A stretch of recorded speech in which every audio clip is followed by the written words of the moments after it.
Hello friends, Pihu comics world में आप सभी का स्वागत है। कॉमिक्स की दुनिया से जुड़ने और बचपन की सुनहरी यादों में खो जाने के लिए चैनल को सब्सक्राइब करें। धन्यवाद दोस्तों।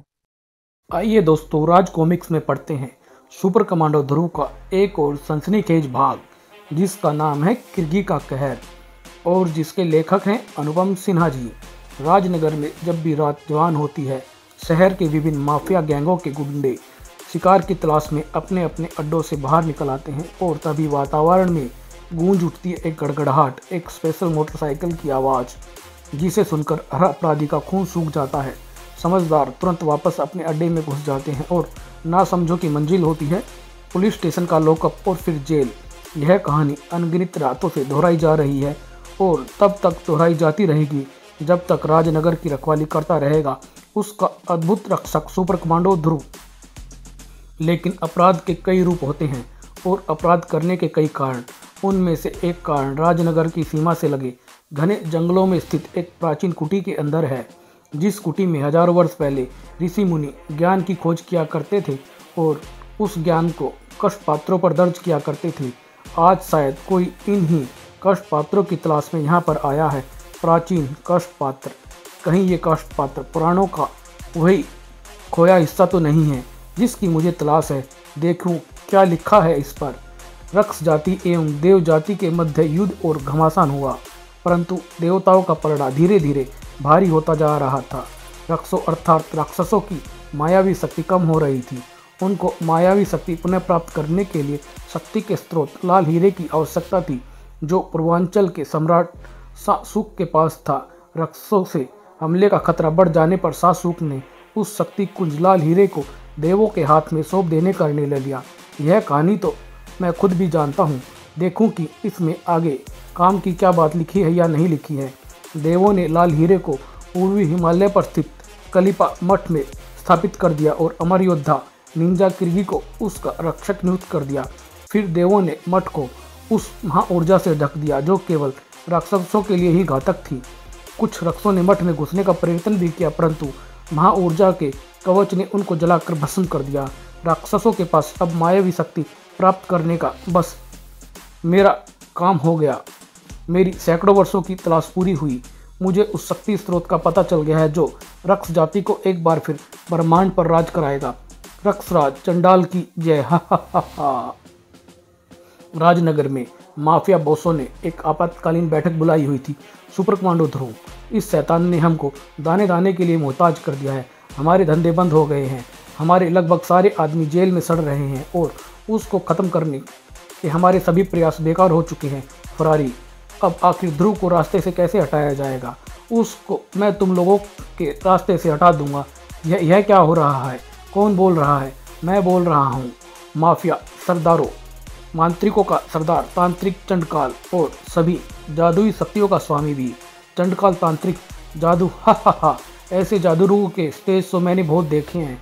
इस हाथ की सफाई दिखाने वाले से ध्रुव तो क्या एक मच्छर भी नहीं मरेगा। हा। मैं जादूगर नहीं हूँ, तांत्रिक हूँ मूर्ख, और अपने तंत्र का पहला चमत्कार मैं तुझ पर ही दिखाऊंगा। चंडकाल ने अपने मंत्र दंड को उठाया और अगले ही पल पुनः हवा में घूमती एक गोल आरी उभर आई और हंसने वाले माफिया बॉस के पैरों से आकर सट गई और फिर हाथों से एक एक करके माफिया बॉस के अंग धड़ से जुदा होने लगे और कमरे में गूंजती चीखों का शोर बढ़ता गया, जो माफिया बॉस की गर्दन काटने के साथ ही समाप्त हुआ। वाह चंडकाल वाह, तुमने तो तबीयत खुश कर दी मेरी। बहुत दिनों बाद इतनी भयानक मौत देखने को मिली है। ध्रुव तुम्हारे सामने कभी नहीं टिक पाएगा, पर ध्रुव मुझे जिंदा चाहिए ताकि मैं अपने हाथों से उसकी बोटी बोटी अलग कर सकूं। लेकिन उसके बदले में तुम हमसे क्या चाहते हो? एक ऐसी चीज़ जो मेरे लिए बहुमूल्य है, पर मैं पहले तुम्हारे काम करूंगा फिर अपनी फीस लूँगा। बताओ ध्रुव मुझे कहाँ पर मिलेगा? ध्रुव हर रात की तरह राजनगर की सड़कों पर गश्त लगा रहा था। आज क्या बात है, चारों तरफ एक अजीब सा सन्नाटा छाया हुआ है। हवा एकदम खामोश है। पूरे वातावरण में एक शैतानियत सी घुली लग रही है। यह कुत्ता भी रो रहा है। इसी से पूछता हूँ कि मामला क्या है? क्या बात है मेरे दोस्त, तुम इतना डरे हुए क्यों लग रहे हो? और तभी तांत्रिक चंडकाल के सामने सिर झुका बालक। चंडकाल, कौन हो तुम? क्या चाहते हो तुम? तुमको ध्रुव, क्या तुमको मेरी मदद की ज़रूरत है? कोई मदद? हा। चंडकाल को तेरी मदद नहीं मूर्ख, लेकिन फरारी को तेरी जान चाहिए और वह मैंने उस तक पहुंचाने का वादा किया है। फरारी माफिया बॉस, तो तुम फरारी के आदमी हो। ऐसे नाटक मैंने बहुत देखे हैं चंडकाल, और कई तांत्रिकों को सलाखों के पीछे पहुंचाया भी है। इससे पहले कि मेरा गुस्सा बढ़ जाए, तुम यहाँ से वापस धुआं बनकर फुट लो। अगर फरारी ने मुझे जिंदा उस तक पहुंचाने को ना कहा होता तो मैं अभी तेरी आत्मा निकाल कर उसे अपना गुलाम बना लेता छोकरे, पर अफसोस कि मैं ऐसा नहीं कर सकता हूँ। चंडकाल के मंत्र दंड से एक लपट से निकली और ध्रुव ने अपने आप को एक आग के पिंजरे में कैद पाया। हा हा हा हा, अब मैं तुझे इसी पिंजरे से फरारी तक ले जाऊंगा। अरे यह क्या हो रहा है? मेरी आंखें जरूर धोखा खा रही है। यह किसी प्रकार का दृष्टि भ्रम है। यह आग तो असली है, यानी है चंडकाल सचमुच कोई तांत्रिक है।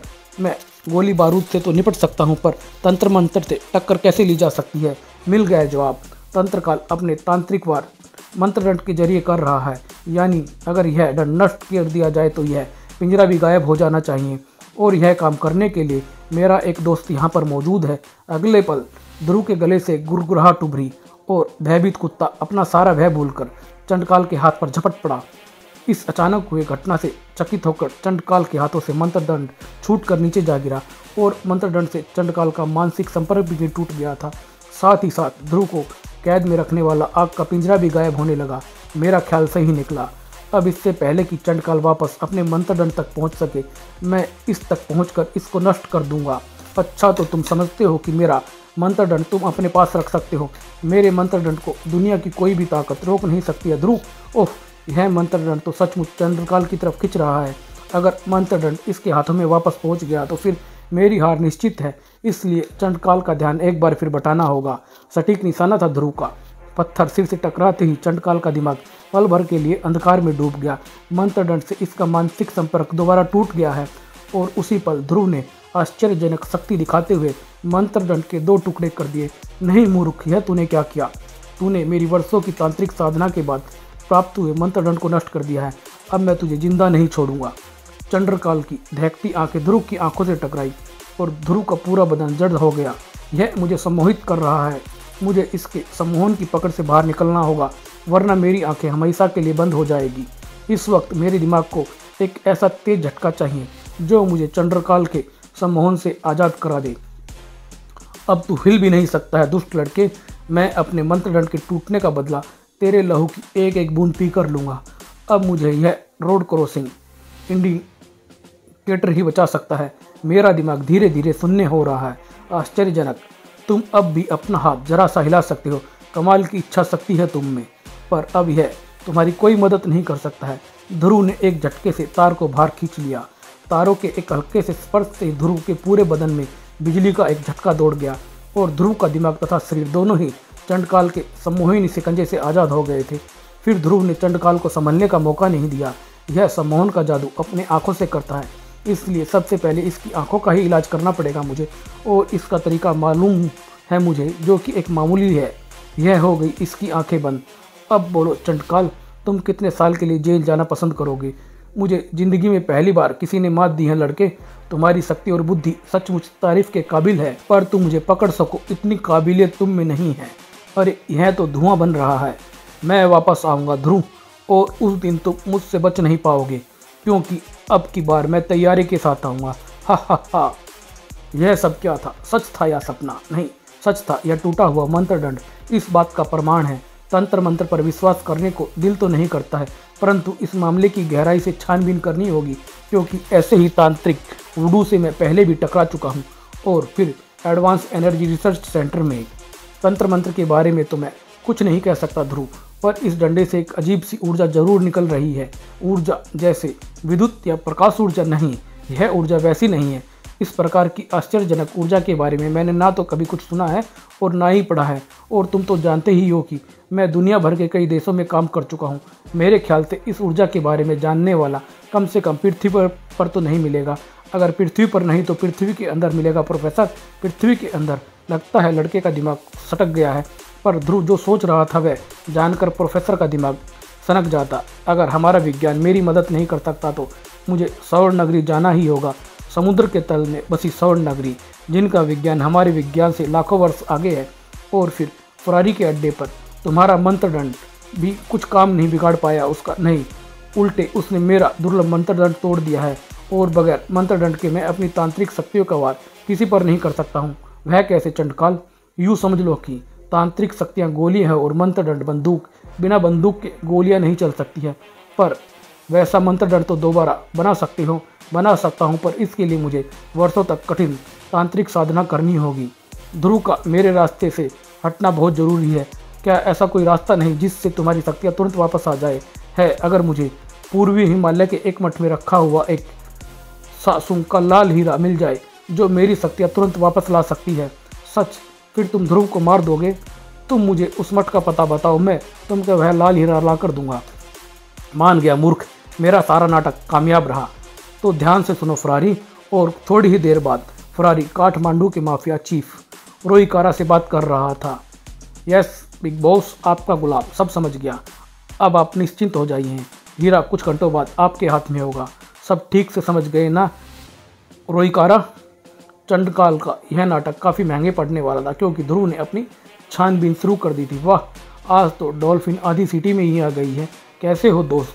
आज तुमको फिर मुझे लेकर स्वर्ण नगरी चलना है। उन लोगों ने शायद अपने रहने का स्थान बदल दिया हो, पर तुम जैसे घुमक्कड़ को वह स्थान जरूर मालूम होगा। डॉल्फिन को वह जगह शायद पता थी क्योंकि कुछ ही क्षणों बाद डॉल्फिन ध्रुव को लेकर सागर की अथाह गहराइयों में उतर रही थी। और शीघ्र ही तुम मुझे यहाँ पर क्यों लाए हो दोस्त? इस जगह पर तो स्वर्ण मानव पहले रहा करते थे। इस वक्त तो यहाँ पर दूर दूर तक कुछ नहीं है। तुमको अवश्य कुछ भ्रम हुआ है डॉल्फिन। हमको किसी और स्थान पर जाकर स्वर्ण नगरी की तलाश करनी चाहिए। क्या बात है डॉल्फिन, तुम इतना चिंतित क्यों हो? हे भगवान! पीछे घूमकर देखते ध्रुव का बदन कपकपाहट से भर गया था। दृश्य से खून जमा देने वाला था।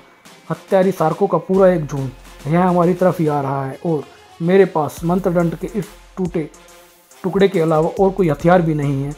पहली सार्क के खतरनाक जबड़े से ध्रुव बाल बाल बचा, पर बचते बचते सार्क के तेज दांत ने ध्रुव के पैर पर खरोच मार दी थी और खरोच से खून की एक पतली धार निकलकर पानी में घुलने लगी।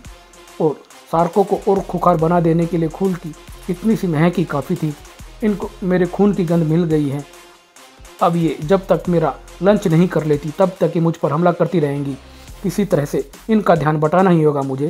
सार्क ध्रुव की तरफ लपकी, पर तभी आगे बढ़ती सार्कों को डॉल्फिन का एक जोरदार झटका लगा और हत्यारी सार्कें अपना संतुलन खो बैठी। ध्रुव ने यह मौका नहीं गंवाया।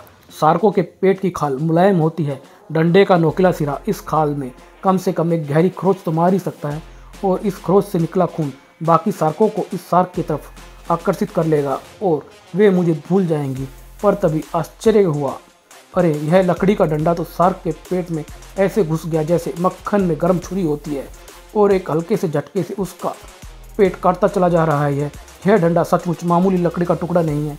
खून और मांस की झलक मिलते ही हत्यारी सार्क अपने ही साथी पर टूट पड़ी। वाह भगवान, तेरी दुनिया में कमज़ोर पड़ने वाले की कोई नहीं छोड़ता है। और अब हमारे पास मौका है डॉल्फिन, चलो हमको स्वर्ण नगरी की तलाश करनी है। तुम चलती क्यों नहीं हो डॉल्फिन? यह तो यहाँ से हिल भी नहीं रही है और अब बाकी सार्कें अपने साथी को खाने के बाद फिर इधर आ रही हैं। मैं इस एक डंडे से इन सब का मुकाबला नहीं कर सकता हूँ।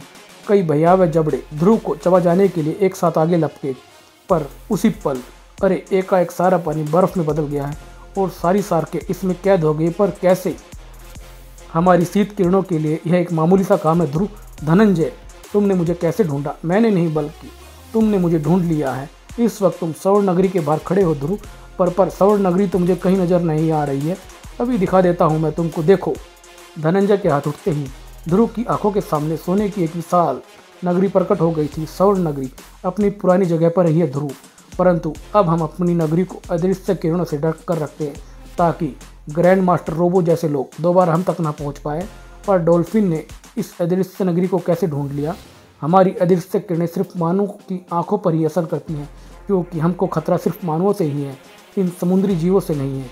अच्छा, तो इसलिए डॉल्फिन मुझको यहाँ से आगे नहीं ले जा रही थी। अब बताओ ध्रुव, तुमको एकाएक हमारी याद कैसे आ गई? और समुद्र की अथाह गहराइयों से बहुत दूर हिमालय की गगनचुंबी ऊंचाइयों पर एक हेलीकॉप्टर मंडरा रहा था। यही है वह घाटी, लगता है सुला। यस सोडी, नक्शे में इसी जगह पर निशान लगा हुआ है। हेलीकॉप्टर घाटी के अंदर ले चलो राना। बादलों के नीचे, वाह, बादलों के नीचे पूरी घाटी बनी हुई है, लेकिन मशीन गने लेकर आना बेकार हो गया यार। यहाँ पर तो चिड़िया तक नहीं उड़ रही है। आखिर हम गोली चलाएंगे किस पर।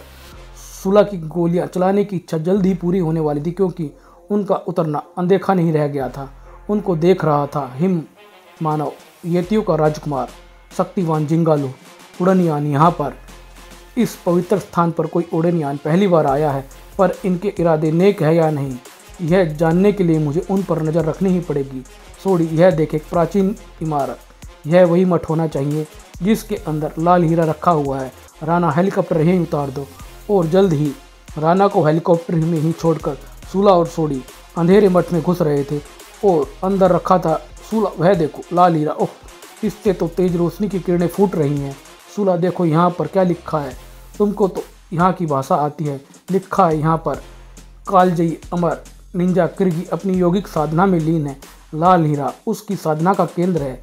जो भी प्राणी इस लाल हीरे को हाथ लगाएगा उसे किर्गी निंजा के क्रोध का सामना करना पड़ेगा। पत्थर पर पड़ी तारीख आज से सैकड़ों वर्ष पहले की है। ओह, मैं तो डर गया भाई, हीरा तो हमें उठा ही लिया है। अब कहीं निंजा जी सैकड़ों साल बाद जाग गए तो हमारी खैर नहीं है। अगर जाग गए तो कम से कम मशीन गन को लाना सफल हो जाएगा मेरा। पीछे घूमकर मत देखना, नहीं तो निंजा किर्गी उठकर खड़ा हो जाएगा और हम दोनों को पकड़ कर खा जाएगा। ही यह क्या हो रहा है? मेरी सांद्रा भंग हो रही है क्या? किसी ने सूंघ के लाल हीरे को अपने स्थान से हटा दिया है और मैं हीरे को हटाने वालों को देख रहा हूँ। मेरी साधना को बीच में ही भंग करने का दंड इनको अवश्य मिलेगा। इन पर बरसेगा निंजा किर्गी का कहर। सॉरी, यह तो वही है किर्गी निंजा, यह तो सचमुच उठ खड़ा हुआ है। भाग सुलह, मुझे तो इससे डर लग रहा है। ऐसे ही मौके के लिए मशीन गन लेकर आया था। इसको तो मैं अभी भून कर रख देता हूँ। तुम्हारी गोलियाँ इसके शरीर के पार जा रही है सुलह, बगैर कोई नुकसान पहुँचाए। अमर निंजा की रगों में खून नहीं, योगिक ऊर्जा बहती है मूर्खों। तेरे आग उगलने वाले हथियार का जवाब मेरा खड़ग भी आग से ही देगा।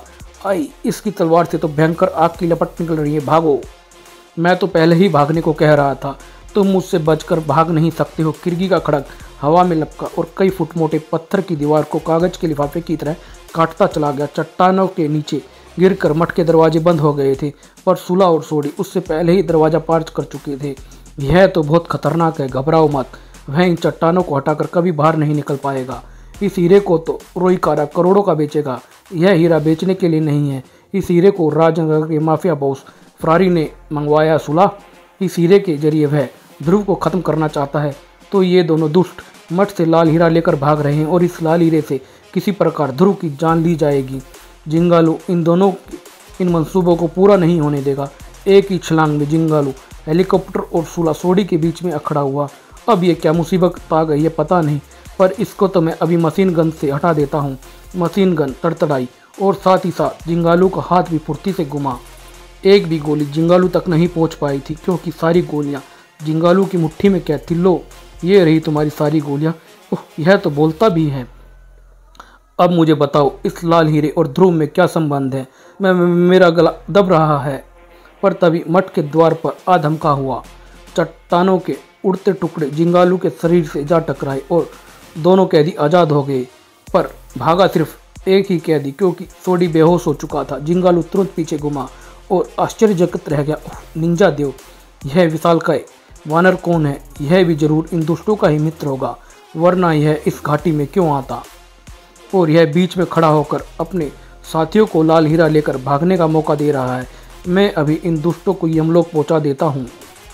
किर्गी का खड़ग हवा में उछलकर भागते सुलह की तरफ लपका और सुलह की गर्दन खच से धड़ से अलग हो गई।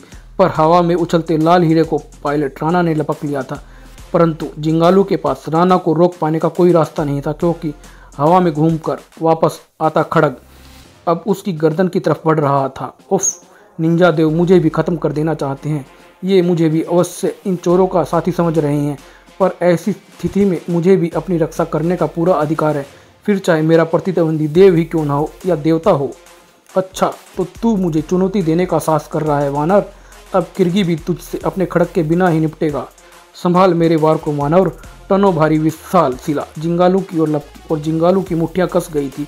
मेरी सहायता करना इष्ट देव। और शक्तिशाली जिंगालू के एक भीषण वार से विशाल चट्टान के टुकड़े हवा में बिखर गए थे। वाह वानर, तू कौन है? तेरे जैसा शक्तिशाली प्राणी मैंने पहले कभी नहीं देखा है।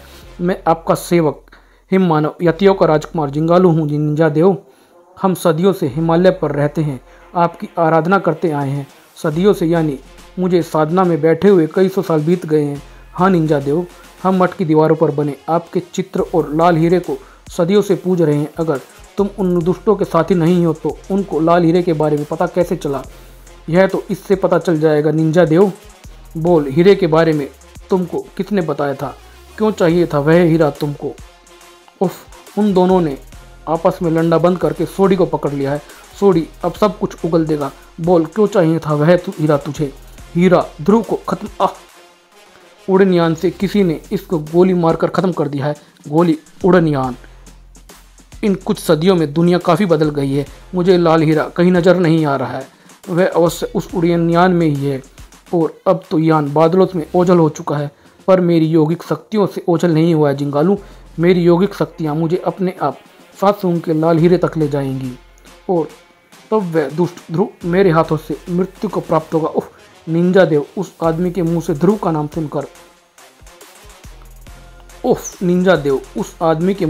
का नाम सुनकर ध्रुव को ही अपराधी मान बैठे हैं। ऐसे में अगर ध्रुव और निंजा देव का टकराव हो गया तो ध्रुव की जान खतरे में पड़ सकती है। मैं ऐसा कभी नहीं होने दूंगा। ध्रुव ने एक बार मेरी जान और मेरी जाति की इज्जत बचाई है। मुझे सिर्फ इतना पता है कि ध्रुव पश्चिमी तट पर स्थित महानगरी राजनगर में है, पर मुझको उसका उपकार उतारना ही होगा। और फिर मैं तुम्हारी समस्या समझ गया हूँ पुत्र जिंगालू।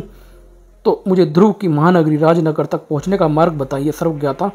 इस समय एक भी क्षण कीमती है और ध्रुव तक पहुँचने का सबसे तेज मार्ग है आकाश मार्ग। मैं तुमको उड़ने की वह शक्ति देता हूँ जिसका प्रयोग आज से सदियों पहले महावानर हनुमान ने किया था। अब तुम पृथ्वी की गुरुत्वाकर्षण शक्ति से मुक्त हो जिंगालू। अब जाओ, इष्ट देव तुम्हारी यात्रा सफल करेंगे। एक युकार के साथ जिंगालू ने एक भीषण छलांग मारी जय इष्ट देव की, और अगले ही क्षण जिंगालू राजनगर की तरफ बढ़ रहा था। परंतु ध्रुव इस समय समुद्र की गहराइयों में था। चंडकाल, यह टुकड़ा चंडकाल के मंत्र दंड कहा, यानी वह दुष्ट अभी भी जीवित है। तभी तुमने इस डंडे से सार्क का पेट आसानी से चीर दिया था। तुम चंडकाल को जानते हो धनंजय, बहुत अच्छी तरह से। चंडकाल हमारे युग की उस निर्दयी जाति का आखिरी वंशज है जिसे तुम लोग राक्षस के नाम से जानते हो। हमारे युगों युगों के दुश्मन। जिस प्रकार से हम वैज्ञानिक शक्तियों की खोज करते हैं, राक्षस मायावी या जादुई शक्तियों की खोज करते हैं। जादू टोना, तंत्र मंत्र, यह सब मैं नहीं जानता धनंजय।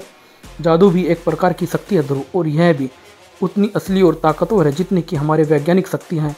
पर मुझे यह समझ में नहीं आया कि चंडकाल ने फरारी जैसे आदमी की मदद क्यों ली, और ना ही यह समझ में आया कि तुमने उसको हरा कैसे दिया। सच पूछो तो चंडकाल की शक्तियों का सामना पृथ्वीवासी मिलकर भी नहीं कर सकते। उसके लिए कुछ भी असंभव नहीं है। आखिर ऐसा कौन सा काम है जिसे फरारी कर सकता है पर चंडकाल नहीं कर सकता है? ऐसा एक ही काम है धनंजय, हिमालय के कलिंपा मठ में घुसना, सूंघ का लाल हीरा उठाने के लिए। आप ठीक कह रहे हैं ज्ञानेश्वर, परंतु अगर ऐसा हो गया तो गजब हो जाएगा। मुझे तो कुछ भी समझ में नहीं आ रहा है। धनंजय ने शीघ्रता से ध्रुव को सासूंग के लाल हीरे की सारी कहानी सुना दी। और अब हमें देखना है कि किर्गी की निगरानी में रखा लाल हीरा सुरक्षित है या नहीं है। उफ, मठ का द्वार तो टूटा पड़ा है। अंदर से किर्गी और सासूंग का लाल हीरा दोनों ही गायब है। एक आकृति मठ के पास से उड़कर जा रही है। मैं इसको और पास से देखता हूँ, जरूर इसी ने हीरा उठाया है। यह तो विशाल काय वानर है। नहीं धनंजय, यह जिंगालू है, यतियों का राजकुमार और मेरा दोस्त। यह ऐसा काम कभी नहीं कर सकता है। चंडकाल सब कुछ कर सकता है। ध्रुव, लाल हीरे की चोरी में से जिंगालू का अवश्य कुछ संबंध है, क्योंकि मैंने इसको अपनी आंखों से घटनास्थल से भागते हुए देखा है। मैं इसके पीछे जा रहा हूँ, लेकिन पहले मैं तुमको राजनगर पहुँचा देता हूँ। उफ, मेरी तो आंखें चुंधिया गई हैं। शाबाश शाका। पर सूला और सोडी कहाँ हैं? वे दोनों एक नकाबपोश और विशालकाय बंदर के हाथों मारे गए हैं। अच्छा ही हुआ। इस हीरे के बारे में जितने कम लोग जाने उतना ही अच्छा है। अब मुझे उस नकाबपोश को रास्ते से हटाना पड़ेगा। वह दिखने में कैसा था? और तभी ऐसा था रोई काराबोस। यही है वह नकाबपोश। पर यह इतनी जल्दी वहाँ से यहाँ कैसे पहुँच गया? इसने तो कई फुट मोटी दीवार को अपनी तलवार से काट डाला है। यह तो बहुत खतरनाक है। रोको इसे, गोलियां चलाओ, रॉकेट दागो, भून डालो इस साले को। पर किर्गी पर उन सब का कुछ असर नहीं होना था। उसकी शारीरिक यौगिक ऊर्जा ने सभी घातक गोलियों और रॉकेटों को पलक झपकते ही नष्ट कर दिया था। तुम लोगों का रुख देखकर लग रहा है कि तुम लोग मुझे लाल हीरा नहीं लेने दोगे। इसलिए पहले मुझे तुम्हारी दुष्टता का दंड देना होगा तुम्हें। किरगी का खड़ग हवा में उछला और कई सर धड़ से जुदा होकर जमीन पर आ गिरे। चल खड़ग, मुझे सासुंग के लाल हीरे के पास ले चल। परंतु हा, अब तुम यहीं पर आराम करो नकाबपोश। अब मैं हेलीकॉप्टर से उड़कर इस अड्डे को बम से उड़ा दूंगा और तुम्हारी यहीं पर हमेशा हमेशा के लिए कब्र बन जाएगी। अगर मेरी यौगिक शक्तियाँ क्षीण ना हो रही होती तो मैं उड़कर बाहर निकल सकता, परंतु लाल हीरे से दूर होने के कारण मेरी शक्तियाँ कम हो गई हैं। लेकिन किरगी को ऐसे तरीके रोक नहीं सकते हैं। किरगी ने हल्का सा इशारा किया और किरगी के चमत्कारी खड़ग ने दीवार में एक तिरछी सुरंग खोदनी शुरू कर दी थी। कुछ ही पलों में यह सुरंग मुझे वापस पहुंचा देगी। किरगी तेजी से सुरंग में चढ़ने लगा था और ओह, वह दुष्ट हीरा लेकर उड़ानंतर से कहीं जा रहा है, यानी मेरी तलाश अभी खत्म नहीं। तभी एक कर्णभेदी धमाका हुआ और उसके बाद लगातार कई और धमाके हुए। हा। मैंने इसी दिन के लिए अपने अड्डे में जगह जगह बम फिट किए हुए थे। नकाबपोश जैसा आदमी भी इन बमों से बच नहीं सकता है, कभी नहीं बच सकता है। अब यह बेशकीमती लाल हीरा मेरा है, सिर्फ मेरा। फरारी से कह दूंगा कि वहाँ पर ना तो मठ था और ना ही वह हीरा। वहाँ रोईकारा, तुम कितने चालाक हो। हा। दूसरी तरफ राजनगर की तरफ बढ़ रहे जिंगालू के लिए भी ध्रुव तक पहुँचना आसान नहीं था। अरे एकाएक एक सोने की रस्सी हवा में कैसे आ गई और यह मुझे बांध क्यों रही है? और तभी यह तो कोई श्रवण मानव लगता है, पर इसने मुझ पर हमला क्यों किया है? अभी तुम मेरे श्रवण पास की कैद में हो वानर, तुमको सच बोलना ही पड़ेगा। बताओ चंडकाल और लाल हीरा कहाँ पर है? चंडकाल नाम तो मैंने पहले कभी नहीं सुना है, पर तुम लाल हीरे के बारे में जानते हो, यह जानकर मुझे खुशी हुई। शायद तुमने दो दुष्टों को लाल हीरे का पता बताया था। पहले मैं तुम्हारे श्रवण पास से आज़ाद हो लूँ, फिर तुमको मेरे सवालों का जवाब देना होगा। जिंगालू ने उड़कर पास को एक उभरी चट्टान से अटका दिया और जिंगालू आज़ाद हो गया। बताओ श्रवण मानव, तुम लाल हीरे के बारे में कैसे जानते हो और यह चंडकाल कौन है? भोला बनने की कोशिश मत करो वानर, धनंजय के पास सच उगलवाने के बहुत रास्ते। अरे इसने तो मुझे ऊर्जा बंधनों में कैद कर लिया है। अपनी सारी शक्तियों के बावजूद मैं इन बंधनों को तोड़ नहीं पाऊंगा, पर यह चट्टानें इतनी मजबूत नहीं। हे देव, इसमें तो शक्ति के साथ साथ बुद्धि भी है, इसलिए मुझे यह लड़ाई ठंडे दिमाग से लड़नी होगी। यह कैसी जादूगरी है? तुम हाथ वहाँ पर हिलाते हो और घूसा मुझे यहाँ पर लगता है। इनको रिमोट कंट्रोल वार कहते जिंगालू, यानी दूर से ही नियंत्रित किए जा सकने वाले वार। एक पल रुको श्रवण मानव, तुम मेरा नाम कैसे जानते हो? मुझे तुम्हारा नाम ध्रुव ने बताया था। ध्रुव? मेरे दोस्त ध्रुव ने? यानी तुम भी ध्रुव के दोस्त हो श्रवण मानव? फिर आखिर हम आपस में लड़ क्यों रहे हैं? और फिर एक दूसरे से उसकी कहानी सुनने के बाद धनंजय और जिंगालू के बीच की सारी गलतफहमियां दूर हो गई थी। मुझे माफ़ करना दोस्त, मैं तुमको गलत समझ बैठा था। अब मुझे चंडकाल की तलाश और ज़ोर शोर से शुरू करनी पड़ेगी। मुझे भी ध्रुव के पास जल्द से जल्द पहुंचना है धनंजय। ठीक है, हम जल्दी ही फिर मिलेंगे। दूसरी तरफ तस्करों के गढ़ राजनगर में। इट्स ए ब्यूटी रोईकारा, 50 करोड़ में सौदा पक्का और तेरी मौत भी पक्की हो गई है जादूगर। फरारी, तुमने मुझे कैसे ढूंढ लिया? मैंने नहीं, तुमको चंडकाल ने ढूंढा है। यह तुम्हारी हर हरकत को अपने जादू से देख रहा था। मुझसे गद्दारी करने वाले को गिद्ध खाते हैं रोईकारा, और अब तेरा भी वही हाल होगा। फरारी के हाथ की मशीन गन तड़तड़ाई और पल भर में 2 लाशें जमीन पर बिछ गई थी। यह रहा सासुंग का हीरा। चंडकाल, मैंने अपना वादा पूरा किया। अब तुम ध्रुव को ख़त्म करने का अपना वादा पूरा करो। हा। शाबाश फरारी शाबाश। ध्रुव तो क्या, अब मेरे रास्ते में जो कोई भी आएगा मैं उसको मसल कर रख दूंगा और शुरुआत तुमसे होगी। ओह मुझसे? मैं तो तुम्हारा साथी हूँ। तुम बहुत कुछ जान गए हो। अब तुम्हारा काम खत्म हुआ फरारी। कलिपा मठ में मैं महा ऊर्जा कवच के कारण घुस नहीं सकता था, इसलिए मैंने ध्रुव को मारने की आड़ में तुम्हारे आदमियों से हीरा मंगवाया, और अब लाल हीरा मुझे ब्रह्मांड का सबसे शक्तिशाली प्राणी बना देगा। अब चंडकाल अजय है। सारे ब्रह्मांड की शैतानी ताकतें अब मेरे वश में हैं। लाल हीरे की ऊर्जा निंजा किरगी को भी राजनगर तक खींच लाई थी। यह क्या हो रहा है? आश्चर्य। हवा में एक गुलाब नकाबपोश निकल रहा है। मैं तो तुरंत चश्मे का नंबर बदलवाने जा रहा हूँ। मेरी यौगिक शक्तियाँ मुझे यहाँ ले आई हैं, यानी लाल हीरा इसी नगरी में है। मेरी बीवी ठीक कहती थी कि दारू मत पिया करो। अगर मेरी शक्तियाँ पूरे जोर पर होती तो मैं हीरे को पता पल भर में लगा लेता, पर अब मुझे दूसरा रास्ता अपनाना होगा। मुझे हीरे के चोर ध्रुव को ढूंढना है। तुम ध्रुव हो? नहीं, छोड़ दो मुझे, कसम से अब मैं दारू कभी नहीं पीऊँगा। बता ध्रुव मुझे कहाँ पर मिलेगा? ए मिस्टर, यह झगड़ा क्यों कर रहे? कौन हो तुम? अपना चेहरा मुझे दिखाओ। मुझे और क्रोध मत दिलाओ, मुझे ध्रुव चाहिए। राजनगर की पुलिस व्यवस्था पूरे देश के लिए एक मिसाल थी। मिनटों में पुलिस की जीपों ने किरगी को घेर लिया था। चुपचाप हमारे साथ थाने चलो नकाबपोश आतंकवादी, वरना जान से हाथ धो बैठोगे। मुझे आभास हो रहा है कि ये हथियारबंद लोग दुष्ट नहीं हैं, लेकिन फिर भी मेरा रास्ता क्यों रोक रहे हैं। इसलिए मैं इनको भयभीत अवश्य करूँगा, लेकिन जान से नहीं मारूंगा। इनको भयभीत करने के लिए इनके धुआं उगलते रथों को नष्ट कर देना ही काफ़ी है। अब ये मेरा पीछा करने की हिम्मत नहीं करेंगे और मैं आराम से ध्रुव को ढूंढ सकूंगा। मेरा रास्ता छोड़ दे बालक। क्यों मेरे हाथ से मरना चाहता है? मैं मरना तो नहीं चाहता, पर तुम मुझे मारना जरूर चाहते हो। मेरा नाम ध्रुव है, पर तुम कौन हो?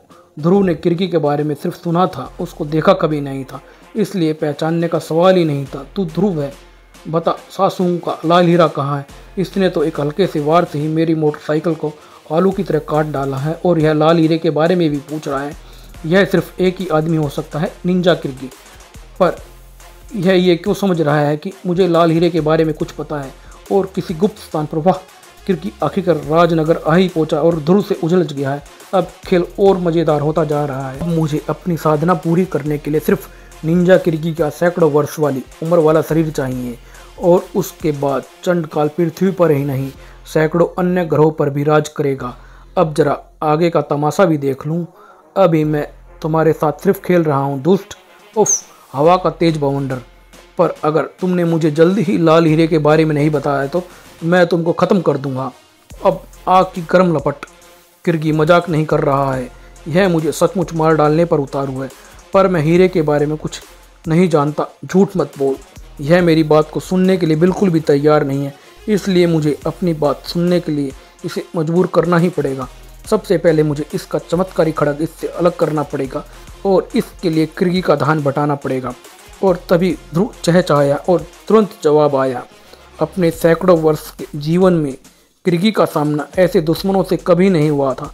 हड़बड़ाहट में वह असावधान हो गया था और ध्रुव ने खड़ग को किरगी से अलग कर दिया, और साथ ही साथ ध्रुव की एक जबरदस्त किक निंजा के शरीर पर आ पड़ी। परंतु ओए, लगता है जैसे मैंने पैर किसी पत्थर पर दे मारा हो। तुझ में कमाल का साहस है लड़के, वरना मुझ पर हमला करने का साहस तो राक्षसों में भी नहीं है। अब मैं तुझे लाल हीरे का पता बताने के लिए 10 क्षणों का समय देता हूँ। 10 क्षणों बाद यौगिक ऊर्जा तेरे प्राण ले लेगी। इसकी यौगिक शक्तियों का तो कोई अंत ही नहीं है। निंजा बहुत शक्तिशाली है, इसको हराने के लिए मुझे अपना सारा दिमाग लगाना पड़ेगा। इसकी सारी शक्तियाँ योग से पाई गई शक्तियाँ हैं, और योग का दुश्मन होता है नशा, और निंजा का नशा करने के लिए मेरी बेल्ट में एक बहुत अच्छी चीज़ है, नर्वस गैस का कैप्सूल। कैप्सूल के फूटते ही नर्व गैस ने निंजा को ढक लिया। निंजा ने ऐसी गैस पहले कभी नहीं सूंघी थी, और वैसे भी वह सदियों से हिमालय के प्रदूषण रहित वातावरण में रह रहा था। उस पर गैस का तुरंत असर हुआ, और इससे पहले कि निंजा होश में आए, मैं इसको लोहे की मजबूत स्टार लाइन से बांध इसको धनंजय के पास मैसेज देता। आश्चर्य, ध्रुव ने अपने दिमाग से निंजा को हरा दिया। चलो, मेरा काम तो इसी ने कर दिया है। अब मुझे ध्रुव को ख़त्म करने और निंजा को उठाकर यहाँ लाने के लिए अपने सेवक को भेजना चाहिए, जुम्बी। और लगभग तुरंत ही ध्रुव की आंखों के आगे एक तेज रोशनी चमकी। जब ध्रुव की आंखें देख सकने के योग्य हुई तो उसके सामने नरक का एक प्राणी खड़ा। उफ नो, यह तो चंडकाल का भी बाप लग रहा है। बाप नहीं, यह मेरा सेवक है जुम्बी। इसके शरीर में सब कुछ है सिवाय जान के। यह पूरी तरह मेरे मानसिक नियंत्रण में है, और इसको सबसे पहला आदेश है ध्रुव की मौत का। हे भगवान, चंडकाल तो मुझे सांस लेने का मौका भी नहीं दे रहा है। अब इस आफत से मैं कैसे निपटूंगा? पर तभी तुम पीछे हट जाओ ध्रुव, इस आफत से मैं निपट लूँगा। जिंगालू, तुम यहाँ पर कैसे? बाद में बताऊँगा, लंबी कहानी है। पहले मैं इस मुसीबत को ठिकाने लगा दूँ। अरे, इसके पेट में तो कुछ भी नहीं है, और इसकी खोपड़ी में भी कुछ नहीं है, ना दिमाग और ना भूसा। पर जुम्बी की बाहों में बहुत कुछ था। उफ, इसके एक घूसे में ही मेरा सर घूम गया है, और अब मैं इसको उठाकर समुद्र में फेंक दूंगा। जिंगालू ने लपक कर जुम्बी के दोनों हाथ पकड़ लिए थे, लेकिन इससे पहले कि जिंगालू जुम्बी को उठा पाता, जुम्बी के दोनों हाथ धड़ से अलग हो गए, और तुरंत ही उसके स्थान पर नए हाथ आ गए थे। ठहरो जिंगालू, इस जुम्बी से तुम मुझे निपटने दो। नहीं ध्रुव, तुम्हारे तो यह पल भर में ही चिथड़े उड़ा देगा। मैं इसको संभाल लूँगा। इस बार मैं इसकी गर्दन को ही धड़ से उखाड़ देता हूँ। फिर इसका खेल खत्म हो जाएगा। तभी जुम्बू की आंखों से सांप लपलपाए और उनके भयंकर विष से भरे दांत जिंगालू की कलाइयों से आ लिपटे। जहर ने अपना असर तुरंत दिखाया। जिंगालू यह तो बेहोश हो गया है, अब जुम्बी मेरी तरफ बढ़ रहा है। इस जादुई जीव को ताकत से नहीं हराया जा सकता है, दिमाग का इस्तेमाल करना पड़ेगा। इसके पूरे शरीर में मुझे सिर्फ एक ही असामान्य बात दिख रही है, इसकी आंखों से बाहर लपकते सांप। चंडकाल ने कहा था कि यह जुम्बी को अपनी मानसिक तरंगों से कंट्रोल कर रहा है। शायद ये सांप उन तरंगों को ग्रहण करने के लिए एंटीना का काम कर रहे हैं। इनको नष्ट करना होगा और इसके लिए पहला काम इसको असंतुलित करके नीचे गिराना है। टेढ़े मेढ़े तरीके से भागते हुए ध्रुव को पकड़ने के चक्कर में जुम्बी असंतुलित होकर सचमुच नीचे आ गिरा। अब सांपों की बारी है, मुझे बहुत सतर्क रहना पड़ेगा। ये सांप भयंकर विषयुक्त हैं। दोनों सांप ध्रुव की तरफ लपके, पर ध्रुव ने अमानवीय फुर्ती दिखाते हुए उनकी गर्दनों को अपने फौलादी गिरफ्त में ले लिया था और एक तेज झटके से सांप जुम्बी के जिस्म से अलग हो गए थे। हमेशा की तरह ध्रुव का सोचना सही था। सांपों के अलग होते ही जुम्बी का संपर्क चंडकाल से टूट गया और बिना दिमाग का जुम्बी पागलों की तरह इधर उधर घूमने लगा था। कोड़ी बहुत दूर की थी, पर मेरा सोचना सही निकला। जुम्बी को मैंने असहाय तो कर दिया है, अब इसे नष्ट करना बाकी है। ध्रुव ने आश्चर्यजनक ताकत दिखाते हुए मोटरसाइकिल का पेट्रोल टैंक उखाड़ लिया। धनंजय अब तक आया क्यों नहीं है? और एक हल्के छपाके से जुम्बी पेट्रोल से नहा गया था। अब एक चिंगारी ही काम करने को बहुत है। यह क्या हो रहा है? मैं बेहोश कैसे हो गया था? अब मुझे बांधा किसने है? पर ध्रुव के लिए यह मुसीबत का अंत नहीं था। जिंगालू के बदन में विष फैल रहा था और धनंजय अब तक नहीं आया था और निंजा किर्गी वापस होश में आ गया। उफ, अब तो तू रक्षा करना है भगवान मेरी। पर इस बार निंजा का ध्यान कहीं और था। यह तो जुम्बी है, चंडकाल का सबसे खतरनाक सेवक, यानी चंडकाल अभी तक जिंदा है। तब तो सासू लाल हीरा अवश्य उसी ने चुराया है, पर अब मेरे खड़ग की धार से उसकी गर्दन नहीं बच पाई। खड़ग मुझे चंडकाल तक पहुंचा और दूर कहीं ध्रुव ने जुम्बी को मार डाला, यानी नहीं। यकीन नहीं होता, अगर कहीं यह मेरे युग में पैदा हो गया होता तो राक्षसों का सफाया और जल्दी हो जाता। पर अभी तो मुझे किर्गी पर ध्यान देना है, जो होश में आकर मेरी ओर बढ़ रहा है। और दूसरी तरफ धनंजय, मुझे आने में देर तो नहीं हुई ध्रुव, थोड़ी सी हो गई, पर इस वक्त तुम किर्गी को रोको। उसको चंडकाल के बारे में पता चल गया है, उसको ढूंढने के चक्कर में वह आधा शहर तबाह कर देगा। मैंने जिंगालू के लिए एम्बुलेंस मंगवाई है, मैं उसी का इंतजार कर रहा हूँ। ठीक है ध्रुव, मैं किर्गी को रोक कर समझाता हूँ, उसके बाद हम सब मिलकर चंडकाल को ढूंढेंगे। चंडकाल की तलाश में आगे बढ़ रहा किर्गी एक अदृश्य दीवार से जा टकराया। ओह, यह क्या है? मैं आगे क्यों नहीं बढ़ पा रहा हूँ? यह अदृश्य ऊर्जा की दीवार है निंजा किर्गी, और इसको मैंने खड़ा किया। तुम कौन हो? स्वर्ण मानव, तुम्हारा पहनावा मुझे जाना पहचाना लगता है। मैं देव जाति का धनंजय हूँ किर्गी, और तुम्हारी तरह मैं भी चंडकाल को ढूंढ रहा हूँ। तो तुम मेरी सहायता करने की बजाय मुझे रोक क्यों रहे हो? क्योंकि तुम चंडकाल की खोज में इस शहर में तबाही फैला रहे हो। यह तरीका गलत है। निंजा गलत सही की परवाह नहीं करता है। मुझे लाल हीरा ढूंढना है और मेरी तलाश के रास्ते में जो कोई भी आएगा उसे मैं धूल में मिला दूंगा। अगर तुम आए तो तुमको भी मैं। अरे, इसने ऊर्जा दीवार को अपने खड़क से काट डाला है। यह तो असंभव है। मैं तुमको आगे नहीं जाने दूंगा किर्गी। तुम स्वर्ण पास से बच नहीं सकते हो। निंजा किर्गी को अपना कार्य पूरा करने से यमराज भी नहीं रोक सकते हैं। तुमने मेरे स्वर्ण पास को काट डाला, ऐसा कभी नहीं हो सकता है। पर कोई बात नहीं, मेरे स्वर्ण पास अपने आप जुड़ भी जाते हैं। ऐसा ही होगा देव धनंजय। मैं फिर कह रहा हूँ, मेरा रास्ता छोड़ दे। धनंजय पर इस तरह के वारों का असर नहीं होता है किर्गी। कुछ देर के लिए धनंजय अपने होश खो बैठा। अब किर्गी को रोकने वाला कोई नहीं बचा। चल मेरे खड़ग, हमारी किसी भी दवाई का असर नहीं हो रहा ध्रुव। ऐसा जहर तो मैंने पहली बार देखा है। तो क्या जिंगालू बच नहीं पाएगा? घबराओ मत ध्रुव, इसका इलाज मैं करूँगा। इसको हुआ क्या है? इसको चंडकाल के सेवक जुम्बी की आंखों से निकलते जहरीले सांपों ने काट लिया था। तब तो तुम्हारा विज्ञान कुछ नहीं कर सकता है, पर भाग्य से मेरे पास इसका इलाज है। अब देखते ही देखते जहर का असर उतर जाएगा और पल भर बाद मुझे क्या हो गया था? जुम्बी कहाँ गया? शांत हो जाओ जिंगालू। ध्रुव ने जुम्बी को ख़त्म कर दिया है, पर मैं किर्गी को रोक नहीं पाया। किर्गी बहुत शक्तिशाली है, उसको रोकने के लिए हमें अपनी सम्मिलित शक्ति लगानी ही होगी। और दूर कहीं, उफ, अगर ये तीनों किर्गी के साथ मिल गए तो मेरे लिए किर्गी के शरीर को प्राप्त करना असंभव हो जाएगा। मुझे इन तीनों को एक एक करके अपने रास्ते से हटाना होगा। ओह चक्रवात! और अगले ही पल हवा एकदम से तेज हो गई है। आंधी आ रही है क्या? नहीं जिंगालू, यह चक्रवात है, भीषण बवंडर, और यह हमको उड़ा कर ले जा रहा है। कुछ करो धनंजय, मेरा सिर घूम रहा है ध्रुव, मैं अपनी शक्तियों को केंद्रित नहीं कर पा रहा हूँ। मुझे चक्कर आ रहे हैं, मुझ पर भी बेहोशी छा रही है। और जल्द ही तीनों अपने होश खो बैठे थे। और जब उनको होश आए, अरे यह तो कोई नई जगह लगती है, यह जरूर चंडकाल का ही काम है।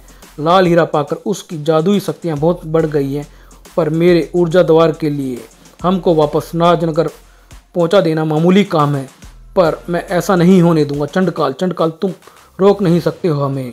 अब तुम अपने आप को ही रोकोगे वीर धनंजय। हा हा हा। इसका चेहरा गायब हो रहा है। अपने आप को रोकने का क्या मतलब है? धनंजय उधर देखो, पानी में से कुछ आकृतियां उभर रही है। ओह, पर यह तो हमारे ही प्रतिरूप है, लेकिन क्रूर, खूंखार और खतरनाक, और शायद हत्यारे भी, चंडकाल के पैदा किए हुए हत्यारे। दूसरी तरफ किर्गी का कहर राजनगर पर बरस रहा था। यही है वह आफत का पर काला सर। इस पर एक वार्निंग शॉट दागो। गोला दागा, पर निशाना सीधा किर्गी के शरीर पर जा लगा। मैंने वार्निंग शॉट दागने को कहा था मूर्ख, इस पर निशाना साधले के नहीं कहा था। Sorry sir.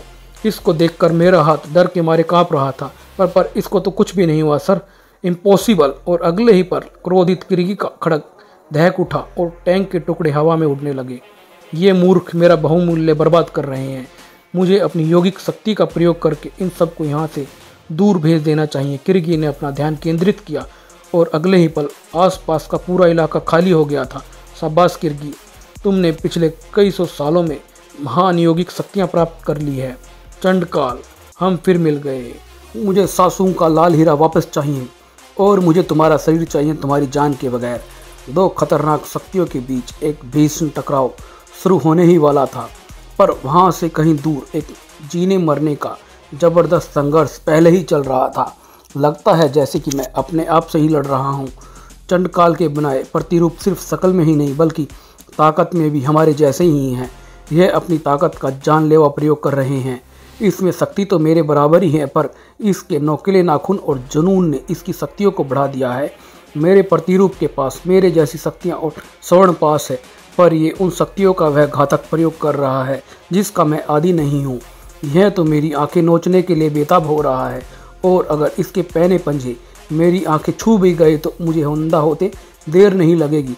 जिंगालू ने तेजी से अपने शरीर को बढ़ते पंजों के रास्ते से हटाया और उसके दुश्मन के पंजे मिट्टी में जा घुसे, और यह कुछ क्षणों के लिए तो मेरा पीछा छोड़ देगा। और ध्रुव का प्रतिद्वंदी उस पर भारी पड़ रहा था। इसको मैं अभी मसल कर रख देता हूँ। धन्यवाद जिंगालू। तभी जिंगालू का प्रतिरूप पीछे से अपने असावधान दुश्मन पर लपका। उफ, अब तो जिंगालू को सावधान करने का भी समय नहीं है। ध्रुव तुरंत आगे की ओर लपका और एक जबरदस्त प्रहार उस पर किया। उफ, धन्यवाद, वापस ले लो ध्रुव। अगर तुम इसको ना रोकते तो यह मेरी पीठ के चिथड़े कर देता। इसने होश में आने पर सिर्फ तुम पर ही हमला किया जिंगालू, मेरी ओर देखा तक नहीं। वह तो होगा ही, क्योंकि चंडाल ने मेरे प्रतिरूप को मुझे ही लड़ने के लिए पैदा किया है, और तुम्हारे प्रतिरूप को तुमसे लड़ने के लिए। मेरा ख्याल भी सही है, और इससे मुझे एक आइडिया आया है। अगर हमारे प्रतिरूपों के प्रतिद्वंदी बदल दिए जाए तो भ्रम में पड़ जाएंगे ये सभी, और उन पर काबू पाना आसान हो जाएगा। कमाल की योजना है ध्रुव। तुम मेरे प्रतिरूप से निपटो और मैं धनंजय के प्रतिरूप से। धनंजय तुम्हारे प्रतिरूप से निपटेगा। और अगले ही पल धनंजय के प्रतिरूप की पीठ पर एक जबरदस्त लात पड़ी। मैं इससे निपटता हूँ धनंजय, तुम ध्रुव के प्रतिरूप को संभालो। और यह ध्रुव की योजना है।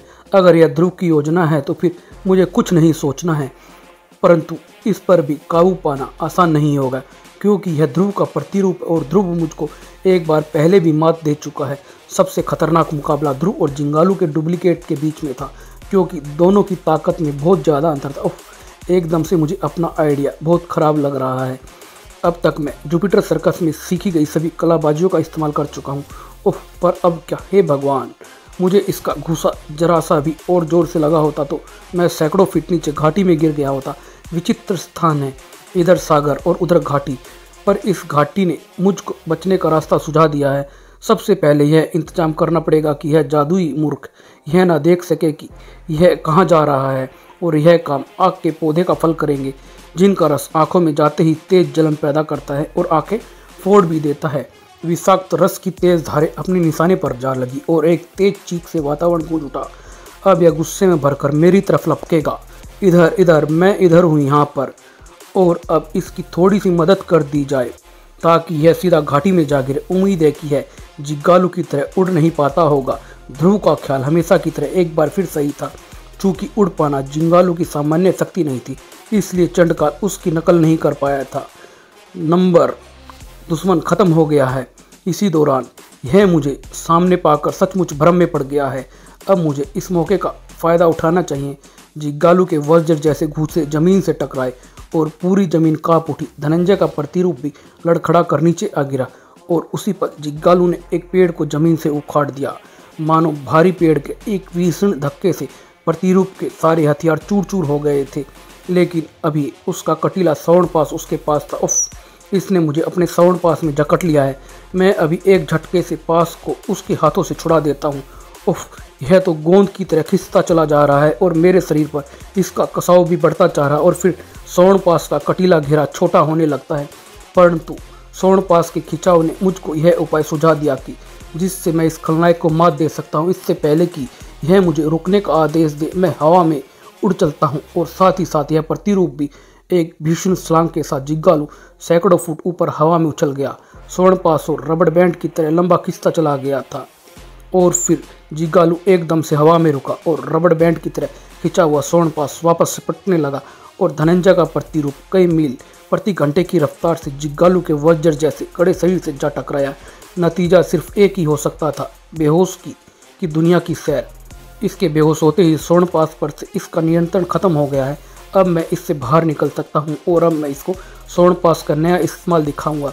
जिगालू ने स्वर्ण पास से प्रतिरूप का पैर बांधकर उसे फिरकी की तरह हवा में घुमाया और अब ये कहाँ जाकर गिरेगा यह तो मुझे भी नहीं पता है। जवाब था चांद पर। और इसी बीच एक और लड़ाई जोरों पर थी। उफ, वर्षों से शांति में रहते रहते हम अपने शस्त्रों का घातक प्रयोग करना भी भूल गए हैं और यह दुष्ट इसका पूरा फायदा उठा रहा है। इसने मुझे मेरे ही स्वर्ण पास में जकड़ दिया है। अब यह मुझे गहरी घाटी में गिरा देना चाहता है। अब मुझे भी क्रोध आ रहा है। स्वर्ण पास अब तक मेरे शरीर के संपर्क में है और मैं इसको वह घातक रूप देने का आदेश देता हूँ जो मैंने आज तक कभी प्रयोग नहीं किया है। और उसका दूसरा सिरा हवा में चक्र की शक्ल में घूमने लगा और अगले ही पर स्वर्ण पास ध्रुव के प्रतिरूप के हाथ से छूट गया था और पलक झपकते ही स्वर्ण चक्कर ने बदसूरत प्रतिरूप के टुकड़े टुकड़े कर डाले थे। तुमने तो इसको बड़ी आसानी से हरा दिया धनंजय। यह तो तुम्हारे दिमाग का कमाल है ध्रुव। अपने प्रतिरूप को मैं इतनी आसानी से नहीं हरा पाता। हमने चांडाल की एक भीषण चुनौती को ध्वस्त कर दिया है और अब चांडाल की बारी है। राजनगर में एक महायुद्ध चल रहा था। तेरी जादुई ताकतें मुझ पर खरोच तक नहीं डाल सकती है चंडकाल। मेरी योगिक शक्तियाँ क्षीण जरूर हो गई हैं पर तेरे तंत्रों का सामना करने के लिए काफ़ी हैं। तुमको अपने पास बुलाने का मेरा कुछ और मकसद है किरगी, और मुझे एकदम से कमज़ोर लग रही है। मेरा सिर घूम रहा है। वह इसलिए किरगी क्योंकि इस वक्त सासुम का लाल हीरा तुम्हारी यौगिक शक्तियों को सोख कर मेरे शरीर में प्रवाहित कर रहा है। मुझे अपने शरीर में एक नई ऊर्जा दौड़ती महसूस हो रही है।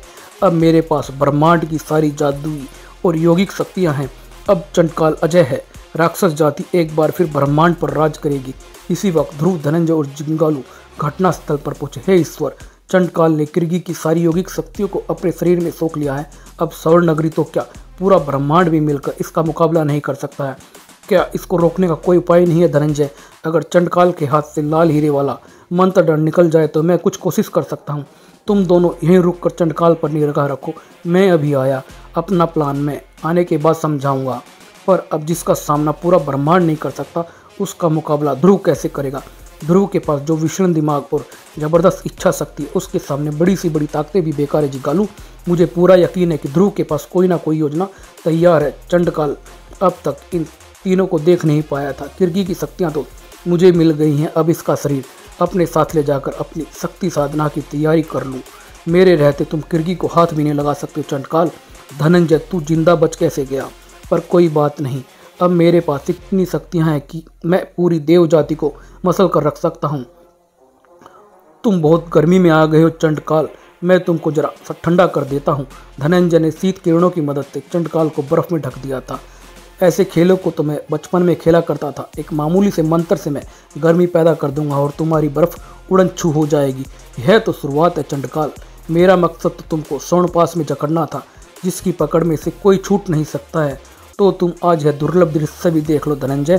आश्चर्य, इसने मेरे श्रवण पास को कच्चे सूत की तरह तोड़ डाला है और अब यह हमेशा की तरह वापस जुड़ भी नहीं रहा है। अब मैं तुमको एक कीड़े की शक्ल में बदल दूंगा, उस रूप पे तुम मुझे ज़्यादा अच्छे लगोगे। इतना घमंड अच्छा नहीं चंडकाल। तुम्हारी जादुई शक्तियों का मुकाबला करने के लिए धनंजय के पास और भी वैज्ञानिक शक्तियाँ हैं। मैं इसका मुकाबला और ज़्यादा देर तक नहीं कर सकता। आखिर ध्रुव योजना पर काम कब शुरू करेगा? ध्रुव आ चुका था। कंस्ट्रक्शन साइट के पास में खड़ा हुआ एक विशाल सीमेंट मिक्सर लेकर धनंजय ने चंडकाल का पूरा ध्यान उलझा रखा है। जिगालू ने एक भीषण मौके से चंडकाल के पैरों के ठीक नीचे का प्लेटफार्म चूर चूर कर दिया और चंडकाल के नीचे इंतजार करते विशाल सीमेंट मिक्सर के मुंह में आ गिरा और अगले ही पल मिक्सर पूरी गति के साथ घूमने लगा और साथ ही साथ चंडकाल का शरीर भी 1 मिनट में हजारों चक्कर खाने लगा था। उफ, और उसका सिर भी। उफ, मेरा सर घूम रहा, चक्कर आ रहे हैं, मैं कुछ सोच नहीं पा रहा हूँ। मैं कहाँ पर हूँ? मेरी शक्तियाँ क्या? मैं कुछ कर नहीं पा रहा हूँ। अब तुम आराम से इसका मंत्र दंड ले सकते हो धनंजय। देखा, चंडकाल कभी मना थोड़े ही करता। अब मुझे उल्टियाँ भी आनी शुरू हो रही। मैं क्या करूं? कुछ समझ में क्यों नहीं आ रहा है। मैं विस्फोट तंत्र का प्रयोग करके यहाँ से बाहर निकल सकता हूँ और तभी एक विस्फोट होता है। उफ, कहाँ गया वह गीदड़? और मेरा मंत्रदंड कहाँ है? गीदड़ तो इस वक्त तुम लग रहे हो चंडकाल, और तुम तीनों जिंदा बच गए। मेरा मंत्रदंड भी तुम लोगों ने ले लिया है, पर चंडकाल के पास और भी भयानक शक्तियाँ हैं मूर्खों, और तुम लोगों के चिथड़े उड़ा देने के लिए वे काफ़ी है। पर तुम्हारी इन भयानक शक्तियों का सामना करने के लिए मेरी वैज्ञानिक शक्तियाँ काफ़ी। मेरा वार बेकार हो रहा है और अब तुम्हारा जबड़ा भी बेकार होने वाला। चंडकाल, इस समय तुम तीनों की सम्मिलित शक्तियाँ मुझसे ज़्यादा हैं, इसलिए अभी यहाँ से भागना ही बेहतर है। उफ, यह धुआं बन रहा है, अब तो इसको पकड़ा भी नहीं जा सकता है। यह हमारे हाथों से बच निकलेगा। शांत धनंजय, शांत। मेरे पास इसकी भी काट है। यह शक्तिशाली वैक्यूम क्लीनर। इसका स्विच ऑन होते ही यह धुएं रूपी चंडकाल को अंदर खींचकर कैद कर लेगा। मुझे मालूम था कि सारी तरीके वे बेकार हो जाने के बाद चंडकाल धुआं बनकर भागने की कोशिश करेगा। मुझे बाहर निकालो। जब तक मैं इस डिब्बे में कैद हूँ तब तक मैं अपने असली रूप में नहीं आ सकता हूँ। निकाल लेंगे प्यारे, इतनी भी क्या जल्दी है? पहले लाल हीरे के जरिए किर्गी की शक्तियाँ वापस उसके शरीर में पहुँचा दे, फिर तुमको स्वर्ण नगरी में ले जाकर कैद खाने में छोड़ देंगे और फिर चंडकाल से लाल हीरा वापस लाने के लिए मेरा धन्यवाद तुमको ध्रुव। पर तुमको चंडकाल को हराने के लिए इस योजना का ख्याल कैसे आया ध्रुव? इसका आइडिया मुझे तुमसे ही मिला धनंजय। जब चंडकाल का चक्रवात हमको हवा में उड़ा कर ले जा रहा था तो सिर घूमने के कारण तुम अपनी शक्तियों को केंद्रित नहीं कर पा रहे थे। इसी से मुझे ख्याल आया कि अगर चंडकाल को भी ऐसी ही परिस्थिति में डाल दिया जाए तो वह भी अपनी शक्तियाँ केंद्रित नहीं कर पाएगा और उसको पकड़ना आसान हो जाएगा। तुम्हारी बुद्धि और बल के सामने हमारी असाधारण शक्तियाँ भी बेकार है ध्रुव। तुमने चंडकाल के हाथों से न केवल लाल हीरे को ही नहीं बचाया ध्रुव, बल्कि तुमने पूरी मानव जाति और ब्रह्मांड को भी एक भयानक खतरे से बचाया है। मैं तुमको प्रणाम करता हूँ वीर योद्धा। आप मुझे शर्मिंदा कर रहे हैं किर्गी देव। और फिर धनंजय, जिंगालू और निंजा किर्गी अपने अपने स्थानों पर लौट चले। पृथ्वी के वासी शायद इस कहानी को कभी जान नहीं पाएंगे कि पृथ्वी और ब्रह्मांड के विनाश के बीच में कितनी दूरी बची थी और उनको बचाने वाला था एक जाबाज और बुद्धिमान युवक सुपर कमांडो ध्रुव। और यह है कि यहीं समाप्त होता। धन्यवाद दोस्तों।